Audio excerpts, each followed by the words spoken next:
for joining us. I know it's an evening time and you are all very busy, but we appreciate you taking the time to be a part of this discussion. We are excited for this conversation on navigating thoughts and feelings that arise for children, teens, and adults with developmental disabilities and their families. Joanne is going to start us off with giving a short introduction. Good evening and welcome to our webinar entitled COVID-19, and it's a discussion on how to navigate thoughts and feelings that arise for children, teens, and adults with developmental disabilities. My name is Joanne Siegel and I'm co-director of the Rose F. Kennedy University Center for Excellence in Developmental Disabilities. I'm here along with my colleague and co-director, Dr. Karen Bonnick. This evening's presentation is co-sponsored by VaxFactsDDNY at the Rose Kennedy Center UCID.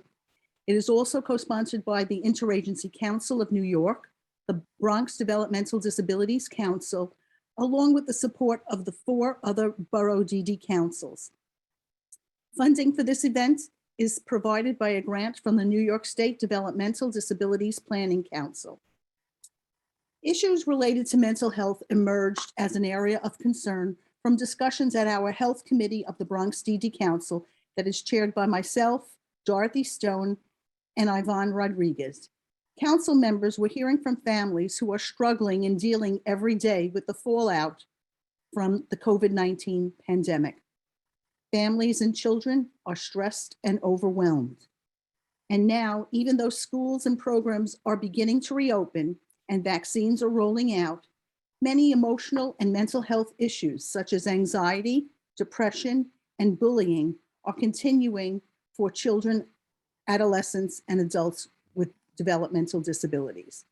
Before I introduce the speakers, however, I would like to now introduce Dia Drescher, who will provide some housekeeping rules for tonight's program.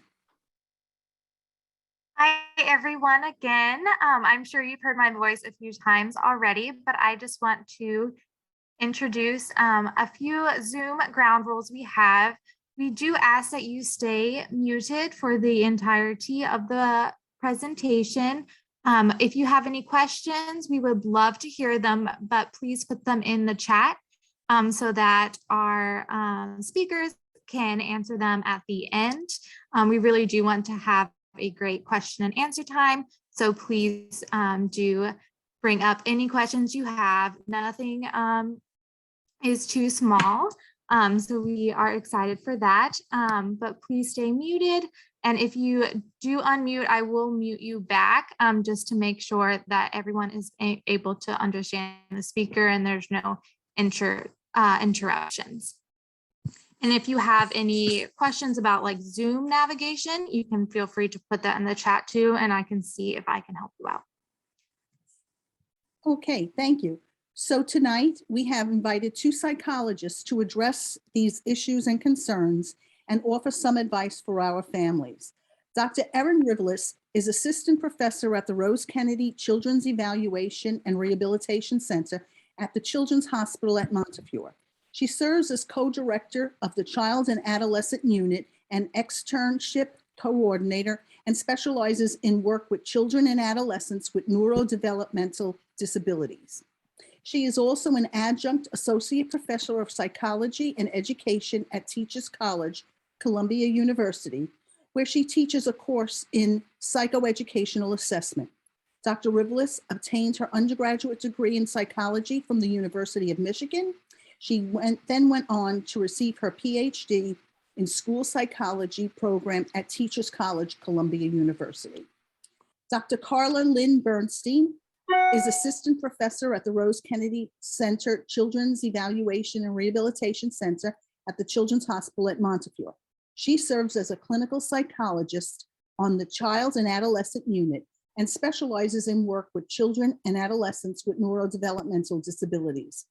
She is also a supervisor at Teachers College, Columbia University, where she supervises and oversees doctoral students conducting dialectical behavioral therapy, or DBT, to inform groups for adolescents and their parents.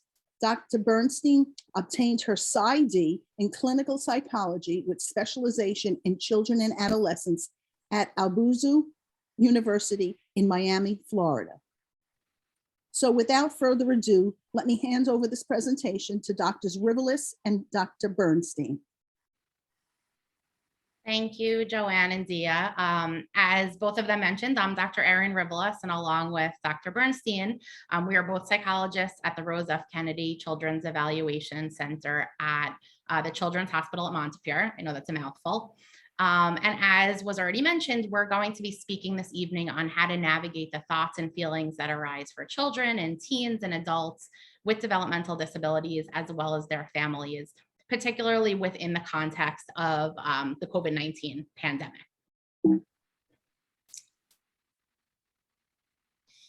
So as Dia mentioned, any questions that come up throughout the course of this evening, please feel free to put any questions in the chat box for anyone that needs some instructions about how to do so. This is a little diagram for you about how to enter those questions. And we will certainly do our best to answer any questions throughout the presentation, as well as save some time at the end.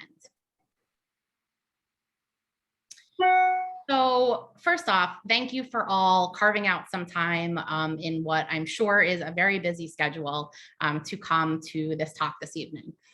We're not going to spend too much time harping on this slide because I don't think that I need to lecture everyone on how challenging the past year and a half plus has been. But it has certainly been a challenging year, to say the least. There has been a tremendous amount of illness and death and loss. There's been a lot of stress and anxiety and worry. There's been a lot of unknowns, right? So throughout the pandemic, there have been many questions that people have had and lots of information that we try to make sense of. And often the unknown can be quite stressful and difficult to contend with. There was quarantine, which I'm sure I don't have to remind people about, and many would probably prefer not to think back to that time. Isolation, there were canceled plans, celebrations for milestones that people had to postpone or cancel or modify. There was lots of information thrown at us that people had to sift through and make sense of, and make challenging decisions for what we felt was best for ourselves and our families and loved ones. There was remote learning, and there was work from home, and there were parents that overnight had to become teachers for their children, often while juggling many other responsibilities. So to say it was a challenging year and a half to almost 2 years is an understatement. We're going to focus a little bit more on how do we get through this, and how do we cope, and how do we move forward past this challenging time. And I think one helpful thing to look at is how amazingly resilient and adaptive human beings are. This doesn't make up for all of the loss and the trauma and the stressors that people have experienced.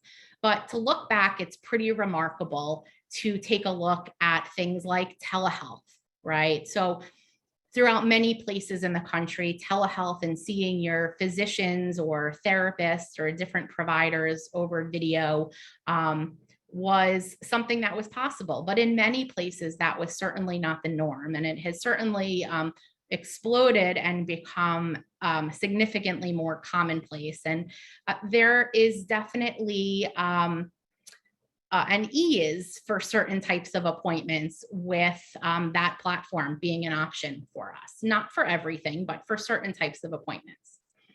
There was remote learning, and certainly that was more challenging for some children and some parents than others. But the speed with which overnight children started to learn from home is pretty remarkable to sort of look back on. Working from home became a thing, right? Many people were working from home pre-COVID, but it certainly became much more common throughout the pandemic. Families spent more time together. And while certainly that could be stressful, I'm sure in different situations and throughout different times of the pandemic, it sort of forced people to slow down and to spend some time together, to spend time outside, right? People became more comfortable when they weren't confined indoors and they started to do more activities outside. Restaurants built those sheds outside so people could increase, their dining capacities. And then, of course, there's vaccines, there's increased testing. It's pretty remarkable to look back at how much has changed over the past year and a half and how people have really done their best to adapt to challenging circumstances.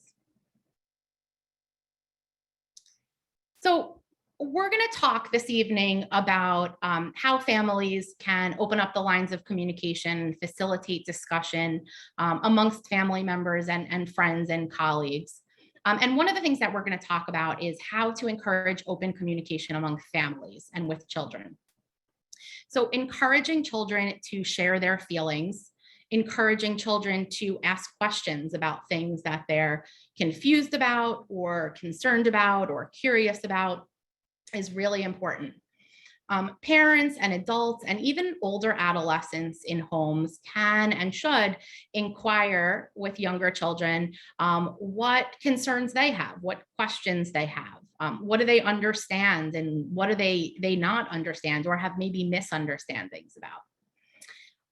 It's important to check in regularly to see how kids are feeling and what questions they have. This is not a one-time conversation to have within families. This is really opening the lines of communication and having these ongoing conversations throughout the day, throughout the week, throughout the months, and across time. And of course, providing developmentally appropriate responses to questions that may be posed to you or developmentally appropriate information to different children. And that can be challenging at times. And we're going to talk and give a little bit of some general guidelines about that. So providing information to children. I'm going to sort of preface this slide by saying that parents are experts in their children and they know their children best. And they typically have a good sense of what their child's concerns may or may not be. They have an understanding of their child's language skills. They have an understanding of concepts that may be too complicated for children or too overwhelming for children. And so parents know best, and we will always defer to parents when it comes to how to talk to children. What I will also say is while this slide is divided up into age ranges by grade and age, it's important to keep in mind the developmental level of functioning of children. So there may be a child who, let's say, is 14 years old who has real language delays and language difficulties, and they may need concepts and information presented in a way that someone who is of the same age, who may not struggle with language issues, have information presented to. So again, general guidelines and things to think about with early elementary school children. It's often helpful to provide brief, concrete, simple information on COVID, on the pandemic, on stressors and experiences that they may be having, and to provide appropriate reassurance that mom or dad or grandma or grandpa or adults in their lives are working hard to keep them healthy and take care of them. With older kids who may be in later elementary school grades or even early middle school grades, they may ask more questions. They may want to know, are they safe? Are they going to get sick? What's going to happen? They may share concerns about themselves and family members. They may need some assistance also understanding what is real and what is not real. And they may really benefit from discussions about concrete information about what is being done to keep them safe or prepare them for whatever is to come. And we'll circle back to that and talk about that in a little bit more detail. Then with our upper middle school kids, so 7th, 8th grade, high school, I'd even argue into college and early adulthood, issues can be discussed in more depth with them. Adults can refer them to appropriate sources of information with correct information. I think that this is a really wonderful tool for families to use because there's so much great information out there. But I think it's important for adults, if they're going to do this, to sort of preview that information and maybe do a little bit of the investigation work ahead of time. A lot of our tweens, teens, young adults rely heavily on social media, TikTok, Snapchat, whatnot. And while social media can be a really wonderful platform for them to connect with others and learn things, not all of the information out there is factual and correct. Some of it is, but some of it is not.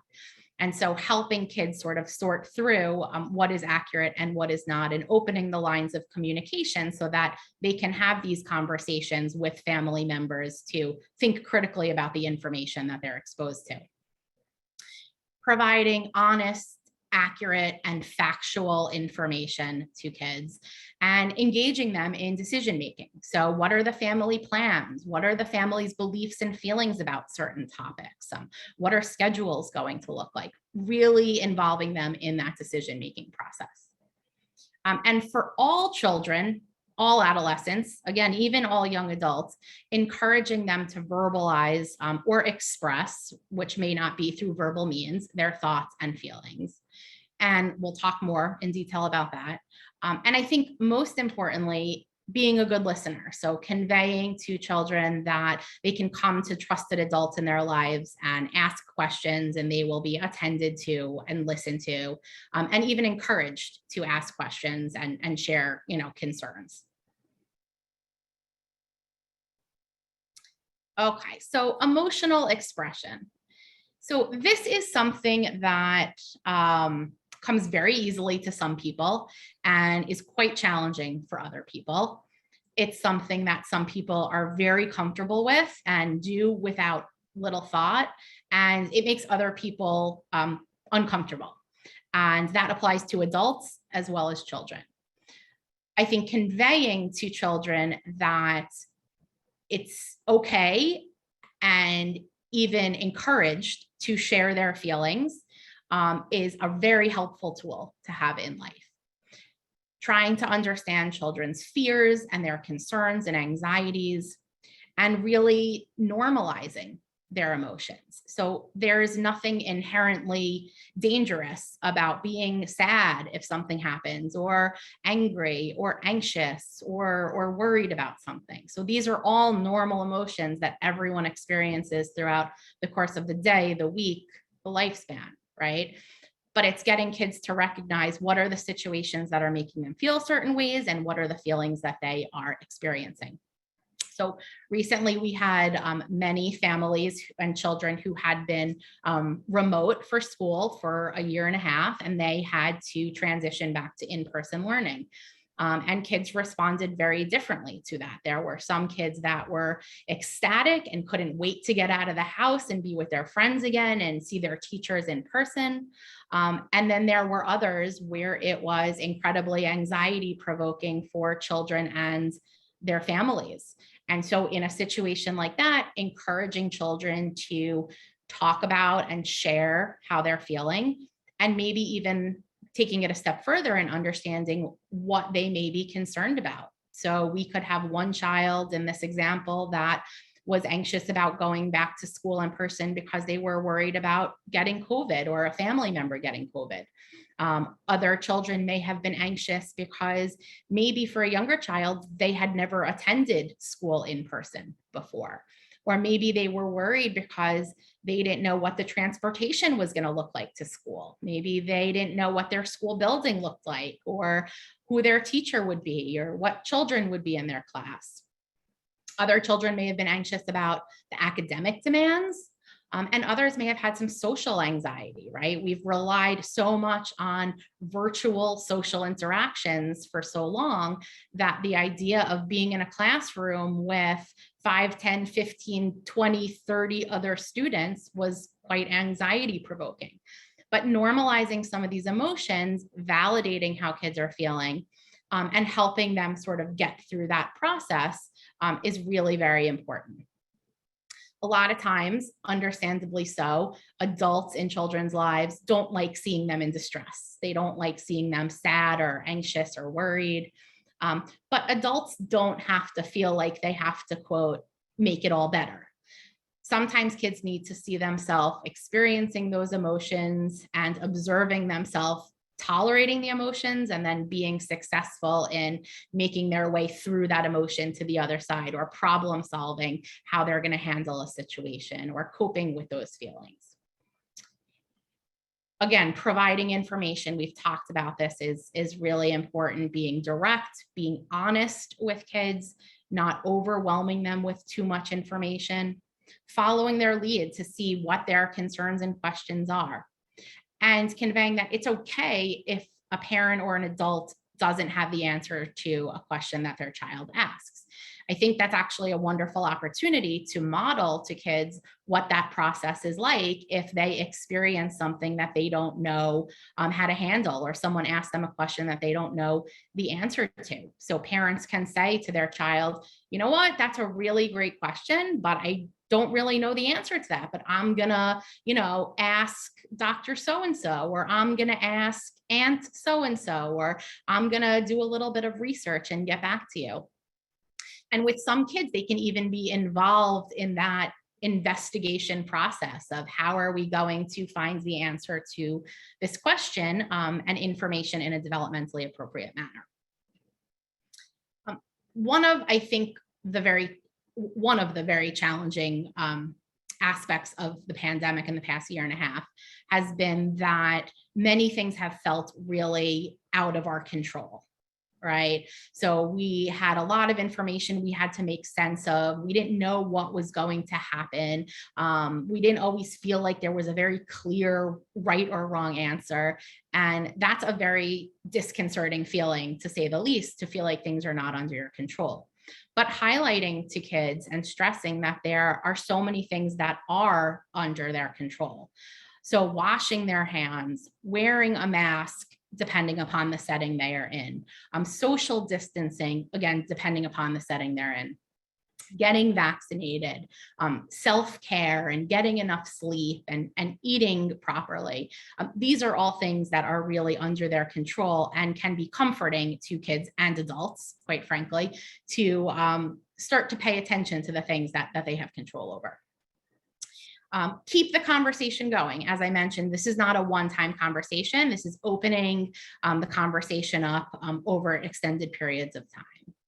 And don't feel like you have to pretend that everything is okay. So kids are really, truly experts at detecting when something is not wrong, even when parents and adults say, oh, it's fine, don't worry, right? They are really, truly skilled at kind of detecting this. So being honest with them in an appropriate way. So how do we share our emotions? We talked about sharing emotions, right, can be challenging for some, for many, I will say. It definitely is something that takes practice. And I think as it's made part of a regular routine throughout the day, throughout the week, I think can be quite helpful in facilitating children in being able to talk about and share their emotions. Whether that happens when they wake up in the morning or on the way to school or when they get home from school or at dinner or bedtime is really not so important. The idea is really just making it sort of a routine part of their day. And also making it fun, right? So, I think sometimes when people hear, oh, I'm going to ask my 15-year-old, oh, how did he feel throughout the day? They anticipate like an eye roll or a shrug or whatnot. But families can make sharing emotions fun. And there's an infinite number of ways of doing that. These are just a couple of examples that are highlighted here. One is the rose and thorn game, which I'm assuming some of people on here have heard about and maybe even done. But the idea is whether at the dinner table, if families eat to dinner together, or at any point to the day, each family member goes around and shares a rose, which is their best part of the day, or maybe a feeling associated with the best part of the day, and a thorn, which is a difficult part of the day, and maybe a feeling associated with that. So, little Jimmy comes home from 3rd grade and may say, oh, well, my rose today was I studied so hard for my math test and I got an A on it. And I feel so happy and proud of myself. And he says, my thorn is I was at recess and I wanted to play basketball with my friends, but my friends wanted to play tag with another classmate and I felt really sad, right? But it's encouraging kids and modeling for them that this is something that we can talk about. So Rose and Thorn game is just one example. Another is to simply go around and talk about, name 2 feelings or however many feelings everyone has experienced that day. And the other is feeling charades, which can be sort of a fun spin on that, where family members have to act out maybe a situation that they experienced during the day and a feeling associated with it. So let's say 15-year-old Kayla comes home from school and she starts to play a charades game with her family, and she is acting out a basketball game that she had in gym and getting fouled, or someone, they're having to take a foul shot and missing the shot and being really angry. And the family members have to guess, right? What was the situation and how is she feeling? And this comes, again, much more easily to some than others. One helpful thing is these feeling face charts. If you Google feeling face charts, there are millions of variations of this. This one is a little bit more complex. There are certainly simpler ones. This one has a lot of feelings. Some of the words are challenging for people who may have some reading challenges. Some of the feelings are pretty nuanced. We at the Kennedy Center, we actually have a very similar, if not the same, poster in many of our offices, because we find that kids sometimes need a little bit of help in helping them identify maybe some of the feelings that they have experienced. So this is something you could Google feeling face charts. You can print something out or pull it up on your phone, and it may help provide a little bit support to those children and adults who may have some difficulty thinking about those emotions. Okay, so coping skills, right? So we talked about we want to encourage sharing of emotions. We want to validate and normalize how children are feeling. But we also want to give them some ways of coping with those feelings and things that they can do to make themselves feel better. And one great way to do that as an adult is to model for children how we cope with our own feelings. So let's say, 12-year-old Liam gets angry when he plays a video game and loses, and he sees, well, you know what, mom or dad, whenever they get angry with something that happens, they go and take a walk. So maybe I'm going to try that out and see if that's something that helps me sort of cool down. There are so many coping skills, so this is by no means an exhaustive list, but there is journaling or keeping a diary. And this can be in writing, this can be drawing, right? It doesn't have to be written. For some people who may have some writing difficulties, motor difficulties, they may prefer expressing themselves through an artistic means, and there's nothing wrong with that. Meditation and mindfulness activities. Sometimes we get so caught up with sort of ruminating or thinking about things that maybe happened earlier in the day that were upsetting, or, what's going to happen next, and what if this happens, and what if that happens. And, our brains are sort of quite skilled at having us think about the worst case scenario. So mindfulness and meditation skills are a good way to sort of focus ourselves on the present moment. There are tons of free and low-cost resources out there. There are so many YouTube videos with different types of meditation and mindfulness activities. There are some really wonderful apps. Many of them have free features, if not entirely free. There's the Calm app, which has some free features. There's Insight Timer, which I think is almost exclusively free and has filters so that you can search for child-friendly and short meditations and mindfulness activities. There's an app called COVID Coach that actually came out during the pandemic, I think from the VA it was created, and it's a very user-friendly, pretty simple app with some great resources. Going for a walk, exercising, doing yoga, listening to music or reading a book, identifying friends or family members that they can talk to about various sorts of emotions and situations. Different hobbies, whether it be artistic, like coloring, drawing, art, it could be photography, it could be, whatever may be of interest to them.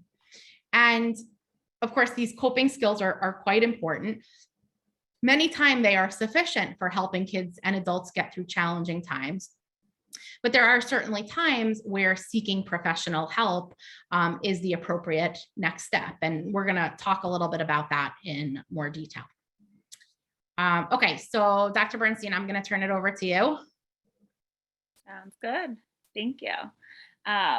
Just to reintroduce myself, I'm Dr. Bernstein, and I'm going to finish up this presentation. So some of these things Dr. Rivelis has touched upon, and it'll make sense in a bit. So routine and structure. What does routine and structure do? They provide security, they provide consistency, and they remove uncertainty and doubt. And those are the core things that we can focus on to help relax ourselves. When you can expect and anticipate what can happen, especially children and adolescents, it makes them feel more secure and safe, and it helps calm their nerves. Go ahead. Thank you. So having a set routine. Now, this may be a little bit different, but I think this can capture a little bit of almost everyone. So whether you are a child and go to school, or an adolescent or young adult who goes to school, or an older adult who goes to school, or someone who works. Again, here I have traditional Monday through Friday and Saturday and Sunday, but you can mix it up as it's best for you. But creating a schedule that is routine, that you can follow every day. So when you have school the next day, or you have work, before going to school, you should wake up at the same time every day. Make sure you do the same thing. So brushing your teeth, washing your face. As you follow these routines, it just helps your body get going. After school, what to do: have a snack, do homework, have some free time, have dinner. So as Dr. Rivelis mentioned, you can also build in little slots here to encourage discussions of emotions and playing those games such as the rose and thorn and so on at dinner, as she said. But you can build these into these schedules. And then on the weekends, you have the same schedule, except it shifts a little bit.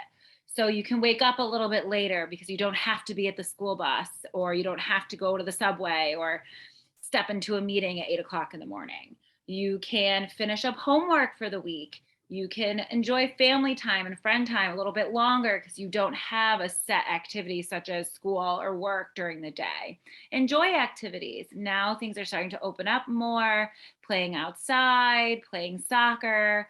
And then again on Sunday, about the same thing, except Sundays are day to prepare, or whatever day you have that the following day you start work or school again. So you can still wake up a little bit later, but then again, make sure everything's prepared for the next day. So making things predictable by a routine will help calm everybody down. Healthy eating and sleeping. Dr. Rivelis very briefly touched upon this. So why is that important? When you eat healthy, that helps you sleep better. When you sleep better, you have more energy. And when you have more energy, your mood and your productivity improve and increase. So it's very cyclical. One thing goes into the next and goes into the next. So when we sleep better, we can make better food choices. And when we make better food choices, we have more energy, and so on and so forth. So it's very important to put this into your routine as best as you can. Things come up. Yes, you have to go to bed late sometimes, or you're in a rush and you grab something that maybe it's not the healthiest to eat. However, if you can practice and try to make it a part of your everyday routine, eating well and sleeping well, you'll see that other aspects in your life and your daily routine will improve. Parent self-care. So one thing that parents or guardians tend to forget about is themselves, right? You're very involved in making sure your children are healthy and happy and doing everything you can for everyone else in your family except for yourself. So it's very important for parents and guardians, or anyone for that matter, to take time for themselves. And as Dr. Rivula said, ask for help, for professional help when needed. So for example, parents or caregivers are in a better mood, then everyone else is in a better mood. Children are happier, parents are more engaged, and children and adolescents, as well as other individuals, learn mostly through modeling. So if you as a caregiver are modeling for your child how to relax, right? Using our coping skills, putting in our routines, you're showing your child what is a healthy way to live and grow and thrive. So as you do it, they will mimic you. Just as if we're angry and we explode and we forget our coping skills, sometimes our children mimic that. So it's really important to practice every day so that it becomes more second nature. And it's just something that is a habit. So in particular, with the COVID-19 pandemic, holidays and family gatherings and group situations and group events have changed. So should we do now? We should prepare. So share rules. If you're getting together with families, what are your family rules? What are your personal rules? Do you wear masks? Do you not wear masks? Do you maintain 6 feet of distance between everyone? Or are you okay with not doing that? Do you have everyone sanitized? So for example, let's say you're going to an event and there are babies. Some people will say, you have to wear a mask and you have to sanitize if you would like to hold my baby. That's your family rule, and that's okay. You are allowed to make rules for yourself and your family, but it's important to communicate that. You want to share this with other people. You want to share your expectations. So like I just said, with child holding, mask wearing, all of that, it's very important to let other people know what your boundaries are so they have the opportunity to respect them, and also so they can share with you their boundaries so you can accept those. Or if you're going to an event and everyone is against something that you're very for example, masks, if they say we're not wearing masks and you feel that you really need to wear a mask for comfort, maybe you decide not to go in person. So what can we do with that? You create a plan, right? Right now we're all over Zoom. So everyone is getting used to Zoom, sick of Zoom, you like Zoom, but you know how to use it. So you can have a Zoom link so the people who are really far away can join, or even if they live down the street, they can join. Everyone can join via Zoom. Food preparation. Do you prepare food all together? Do you have everyone bring something? Where do you put the food? Is everything very separate? Is everything all together? Seating arrangements. So these are things that while most people think about ahead of time with food and seating and all of that, now it's even more important to create a plan and share that with others so that there's no unknown, right? Dr. Rivula has talked about how there's so much that's been out of our control. These things you can control. You can control if you wear a mask. You can control sharing your rules and boundaries and guidelines, and that's very important. Another thing that arises pre-COVID, with COVID, all of the above. If you are being bullied or in a conflict, what to do. If this situation happens when you're a child and an adolescent, or even as an adult, what do you do? As a child and adolescent, walk away, ignore them, keep your head up, tell an adult. It's really important to talk with our children and adolescents about speaking to a trusted adult, whether it's a teacher, a school counselor, if they have a therapist, their clinician, their parents, talk to your guardian, talk to an older sibling, to talk to someone about what's going on. Another thing you can do if it's at school, trying not to be alone. So walking through the hallways with friends, trying to always be with other individuals that you trust in public. And as Dr. Rivula showed, a beautiful list of coping skills, what to do when you're feeling in conflict or someone is attacking you verbally or in another way. how you can keep calm, how to calm down if you've become very amplified or very upset or what have you, and maintaining safe boundaries. So making sure that you try to ensure your own safety as best you can, right? As much as you can. What not to do, again, with children and adolescents. Don't yell back. Don't talk to this individual who's being nasty. Don't attack them physically. Don't keep it to yourself. Like I said, tell an adult, tell a parent, tell a teacher, and do not believe what they are saying, right? That is the hardest one, not believing what people are saying. And that's something that to talk about with your children and adolescents, how to try to tune out what's going on. And as adults, while everything is pretty much the same, as an adult, you can speak to them. You can speak to individuals and set your boundaries verbally. You can seek professional help on your own. But again, we don't want to yell back. We don't want to attack. And I absolutely don't want to keep it to ourselves and don't want to believe what they're saying. So when to ask for professional help. When you are at a state, or your child and adolescent are at a state where talking to family and friends is not enough, or it's too much for parents or guardians or friends to handle. Like your child has come to you and telling you these things and you don't know what to do, maybe it's time to seek professionals. When your feelings of being overwhelmed, sad, nervous, angry are too much to handle for yourself, you're so sad that you never want to get out of bed. You're so nervous and anxious that you stop going to school. You avoid school. When you want someone to talk to that's not your family or friend. You don't want to talk to a friend because you don't want their opinion. You don't want to talk to your family members because you don't want their advice. You can speak to someone who's non-judgmental, who's not in your family. And I already a little bit touched on this, but when your child or adolescent is isolating, when they act out, so basically they're acting the opposite. If you had a very outgoing child and they stop speaking, a big shift in their mood or behavior, refusing to go to school, as I said, they don't want to interact with their friends or family anymore. When you see that really big change, that usually is an alarm bell that something's going on, and you may want to seek professional help. Some recommended resources for everyone. These are some books that have come up, some during COVID, some pre-COVID, but these are really good to read to your children about, and it gives that language, as Dr. Rivelis was talking about, using language that is appropriate for the level of your child.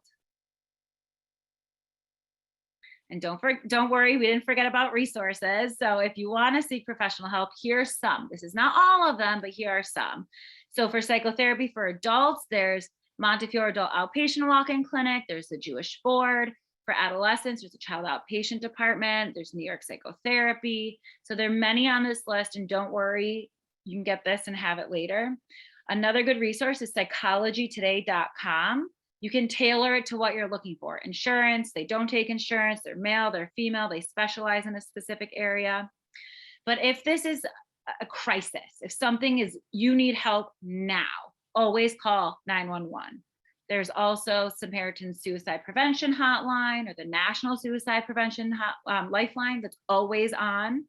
And then some COVID specific resources. There's New York Project Hope, and that helps with coping with COVID. There's an emotional support line and all of that. If you have vaccine questions, totally normal, totally appropriate. The best people to ask are your physicians, whether it's your primary care physician, if it's more so for your child and asking vaccines for children, your pediatrician, the child's pediatrician is the best to speak to. Also, there's going to be another talk on COVID-19 vaccines and children with developmental disabilities. So please be sure to join that on November 17th at 7. That's a Wednesday. So if that works well for you, another talk where you can get even more information about the vaccine. So thank you so much for listening to us and joining with us today and this evening. If you have any questions, if you haven't asked yet, please feel free to write those in the chat. And I think we have a few more minutes that Dr. Rivelis and I can tackle these questions and hopefully help you out if you have anything that we haven't touched upon. And while the questions and answers get started, please do take a moment to fill in the feedback survey. I just pasted the link in the chat box. We would really appreciate your feedback as we continue to do these events so that we are serving you best. And we did have one comment earlier. Someone put in the chat box, Rebecca said, my son came up with highs and lows similar to the rose and thorn game. He has autism and it helps him get his frustrations out, but also the good stuff that happens at school. I'm glad that, Rebecca, I'm glad that you made that comment, because I think that's something I didn't stress enough, that one of the things I really like about highs and lows or rose and thorn is that it's not only negative focused. I think sometimes we get so caught up in having sort of this negative mentality and mindset that is what we focus on. And rose and thorns or highs and lows sort of forces us to acknowledge some of those maybe uncomfortable feelings, but also to make sure that we're acknowledging some of the positive experiences that we have. So I'm glad that you added that in the chat box. We did also have a question about if this presentation will be available later. The slides and the recording will be sent out to the email that was used to register. So whatever email you registered for the event with is what email will get the information. And just as a little heads up, at 8 o'clock, our ASL interpretation will stop. However, we will continue to have closed captioning so that at the bottom, there's like a little box that has 2 C's in it. If you click on that, you'll be able to get closed captioning. We still want everyone to stay and get any of their questions answered, but just wanted to just give you that little heads up.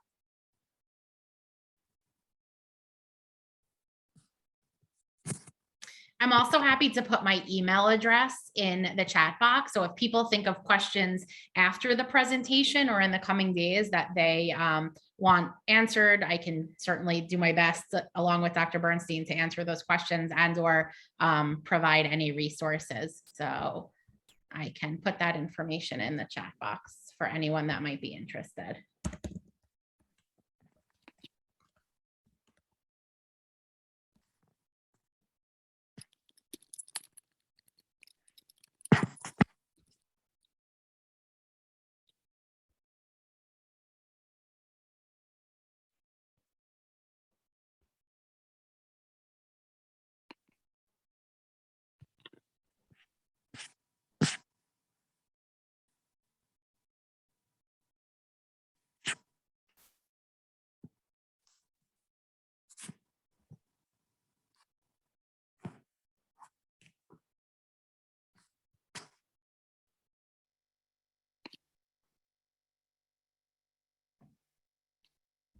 Okay, so we're giving a few minutes for people to fill out the survey.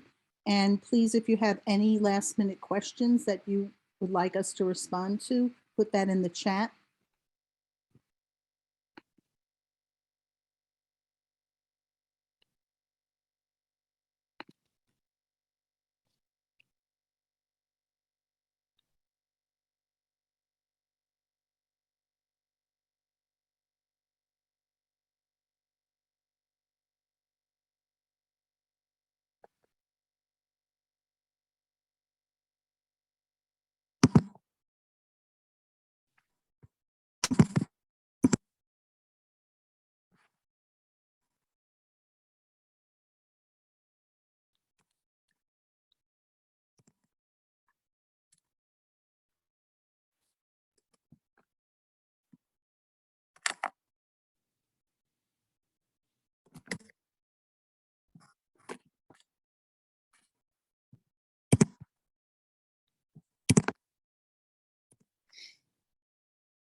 We do have one question, and then we'll go ahead and move on to the next slide.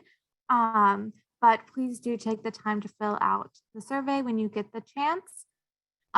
We have another question that says, do you have suggestions on how the best way to get a child to be able to calm down and ask their teacher or other adult for help rather than reacting to a bully?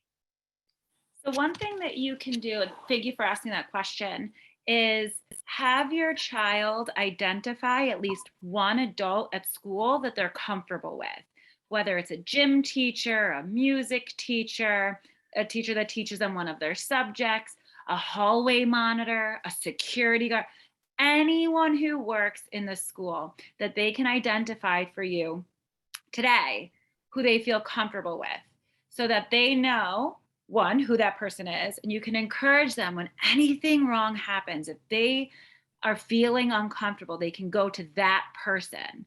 You can also be in contact with that person and let them know that their child has identified that as someone that they can trust and go to. So that's very, very important. Also, as Dr. Rivelis talked about, practicing coping skills, what to do when we get super angry, what to do when someone's coming at us from the side, how do we react? So practicing those things and making those our everyday life will help them when they're at school. I think to add to that also is keeping the lines of communication with schools open, because sometimes there are things that parents figure out work really well with their child at home, and being able to communicate that to the school setting and the providers in the school so that those strategies can be implemented in school, and vice versa. Sometimes there are plans and strategies that are put in place by schools that can be very helpful. And so having the schools communicate that to the families so that any of those benefits and improvements in behavior or coping skills can be generalized outside of the school setting. So that communication, and I know sometimes that can be challenging to do, but really trying to keep the lines of communication open can be really helpful for kids.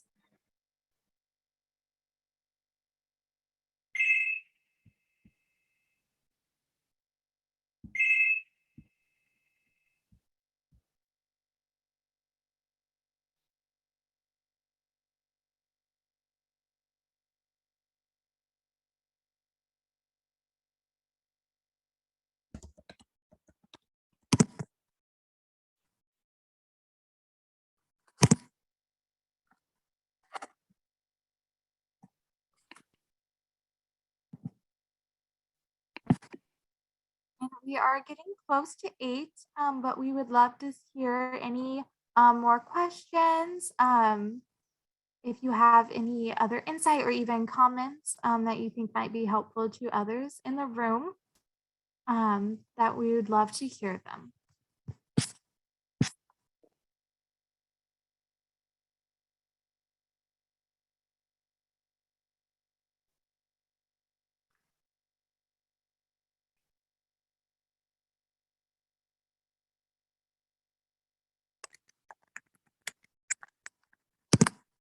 And again, our contact information is in the chat box, so certainly don't hesitate. Feel free to reach out as questions come up in the coming days.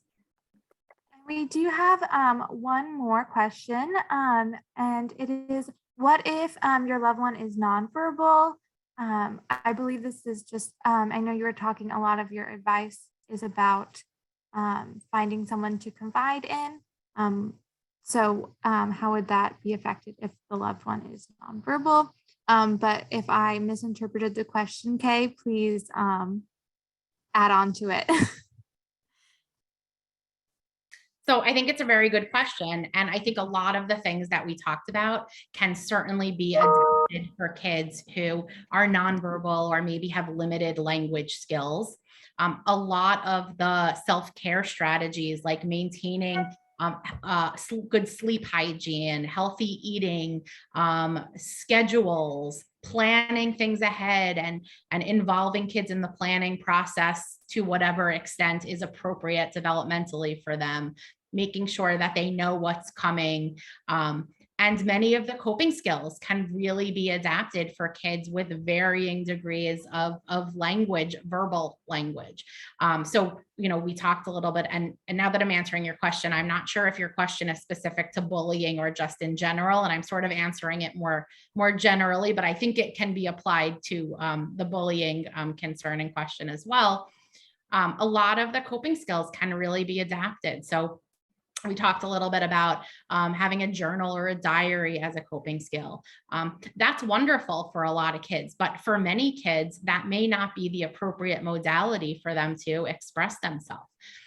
Some kids who may have limited language skills and be nonverbal may have some writing abilities, or they may be able to draw and express their emotions or experiences through other means, whether it be drawing or painting or collages. I'm not sure. We don't really have magazines anymore, so I'm not sure that's really a thing anymore, but, clip art online and whatnot. So I think really getting creative and figuring out, given the individual child, what the most appropriate means for them to express themselves is, can be quite helpful. And then, of course, assistive technology and communication devices that could be used at home as well as in school and across settings to facilitate that communication so that children can express themselves and their needs to others is quite important. So I hope that answered your question. Also, on top of that, try to remember that most of our communication is nonverbal. We have facial expressions, the way we move our bodies. So even if someone can't tell you with words, they may be able to show you with their body or with their faces.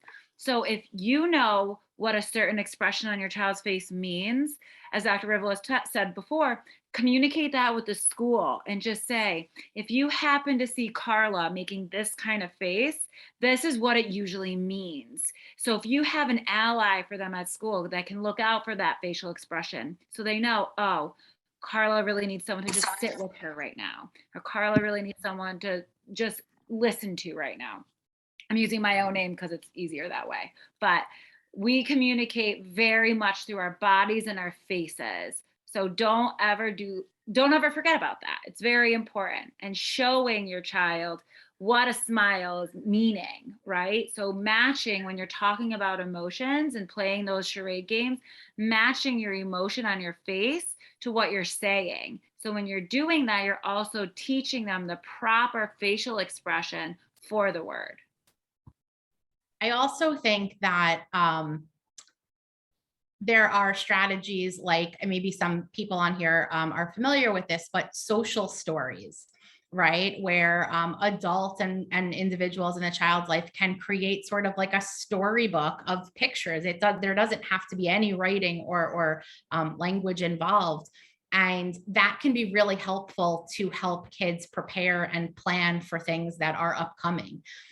So this was a strategy that a lot of clinicians and family members used in preparation for kids returning to in-person learning when there was a level of anxiety or concern. And what a social story for that situation might be would be putting together a little book. It doesn't have to be anything fancy. And maybe there are pictures of what the school bus that the child is going to go on looks like, and what the outside of the school looks like, and then maybe what the hallway walking into the school looks like. And then maybe there's a picture of the child's teacher with the teacher's name below it, and maybe their desk in the classroom. So kids were able to look at those pictures and be able to imagine in their mind what that transition might look like.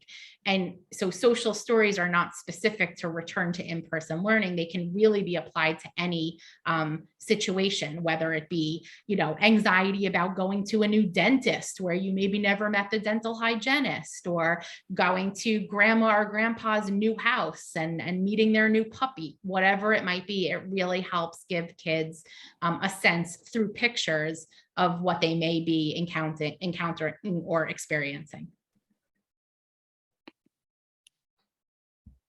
Thank you both for answering those questions. If there's any last minute questions, please enter them in the chat. You can enter them in English or Spanish, whatever is easiest for you. Just want to give everyone a little bit more time. And if there are no more questions, we can wrap up in a few minutes, but we don't want to rush anyone. So if you do have any last comments, please do feel free to share.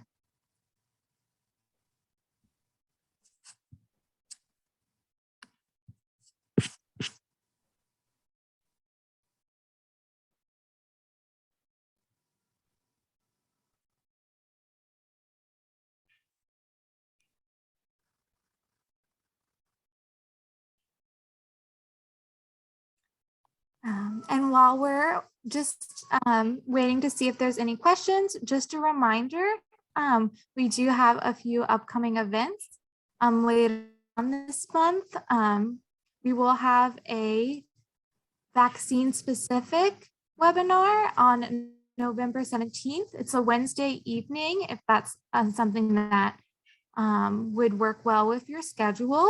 And you have questions around the vaccine for children with autism and other developmental disabilities. Please join us for that talk. We will have a physician speaking there to give insight into any questions you may have.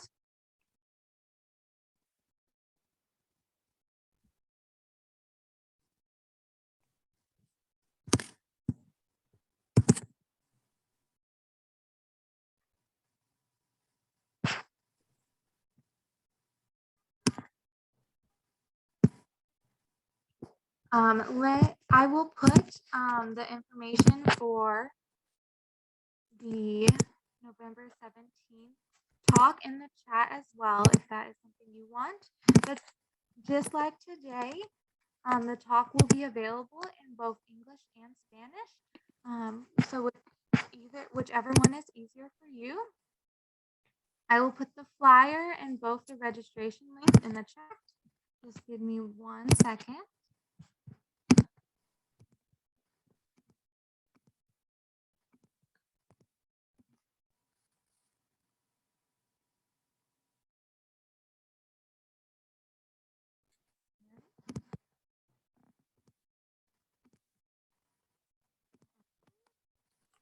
So if you would like to register for English, it'll be the first link. And then if you would like to register in Spanish, please click the second link. And the talk will be with Dr. Lisa Schulman, a developmental behavioral pediatrician. But I don't want to cut off any last questions about this presentation. So I don't see anything else in the chat. So if there's any other announcements anyone has before we wrap up, and then if any questions come through while we're wrapping up, we will make sure to answer them.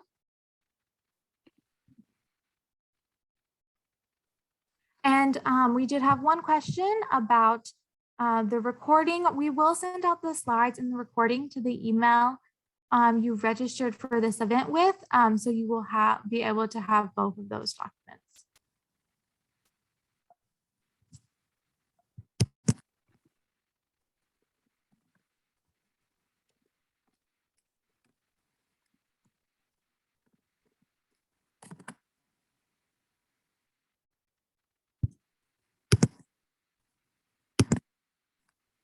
Okay, well, thank you so much, Dr. Bernstein and Dr. Reveles. We really appreciate you taking this time to speak with us this evening.